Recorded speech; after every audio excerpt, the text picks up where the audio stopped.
হামলা হবে একজনের ওপর, কিন্তু জবাব দেবে সবাই। ঠিক এমনই এক সামরিক সুরক্ষা বলয়ে যোগ দেওয়ার গুঞ্জন উঠেছে বাংলাদেশের নামে। একটি চুক্তি, একটি হামলা আর ৩ দেশের সম্মিলিত জবাব দেওয়ার আনুষ্ঠানিক অঙ্গীকারে এবার চতুর্থ দেশ হিসেবে যোগদানের কথা বিবেচনা করছে বাংলাদেশ। এমনই আভাস দিয়েছে বেশ কয়েকটি আন্তর্জাতিক গণমাধ্যম।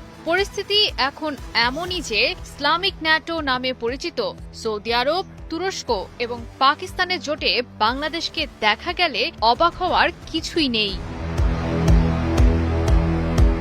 সৌদি আরব, পাকিস্তান আর তুরস্ককে নিয়ে গড়ে ওঠা প্রতিরক্ষা কাঠামোয় যোগদান প্রসঙ্গে ইতিবাচক অবস্থানে রয়েছে বাংলাদেশ।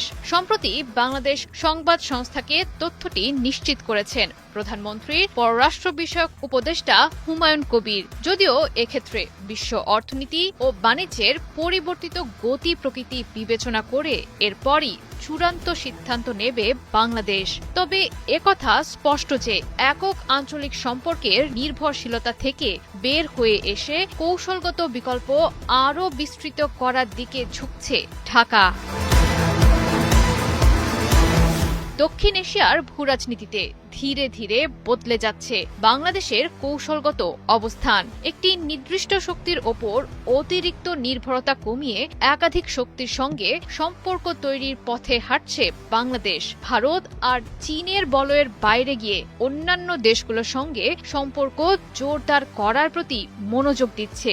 আন্তর্জাতিক সম্পর্কের ভাষায় যাকে বলা হয় স্ট্র্যাটেজিক ডাইভার্সিফিকেশন। যদিও অনেকেই ভাবছেন মুসলিম ন্যাটোতে যোগ দিতেই এমন আগ্রহ দেখাচ্ছে বাংলাদেশ, তবে বাস্তবতা হলো নিজের জন্য কৌশলগত পরিসর তৈরি করতে চাইছে ঢাকা। মক্কা চুক্তিতে যোগদান নিশ্চিত হলে বাংলাদেশের জন্য বৃদ্ধি পাবে প্রতিরক্ষা সহযোগিতা, বাণিজ্য ও কূটনৈতিক যোগাযোগের একাধিক পথ। একই সঙ্গে মধ্যপ্রাচ্য এবং দক্ষিণ এশিয়ায় ক্রমবর্ধমান অর্থনৈতিক ও রাজনৈতিক প্রভাবশালী দেশগুলোর সঙ্গে বাংলাদেশের সম্পর্ক আরও জোরদার হবে।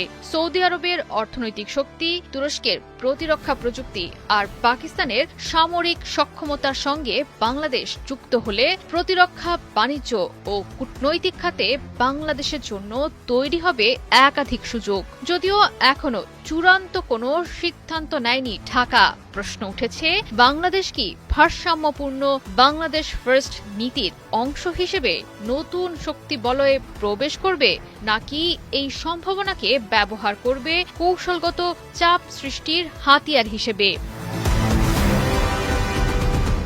মক্কা চুক্তিতে ঢাকার সম্ভাব্য অংশগ্রহণের প্রসঙ্গটি নিয়ে ইতোমধ্যেই নড়ে চড়ে বসেছে প্রতিবেশী নয়াদিল্লি। গেল শুক্রবার ভারতের পররাষ্ট্র মন্ত্রণালয়ের মুখপাত্র রণধীর জয়সওয়াল জানান, পশ্চিম এশিয়ার পরিস্থিতি নিবিড়ভাবে পর্যবেক্ষণ করছে ভারত। কেননা নয়াদিল্লির কাছে এটি ঢাকার তরফ থেকে নেওয়া কোনো বিচ্ছিন্ন সিদ্ধান্ত নয়, বরং বাংলাদেশের পররাষ্ট্র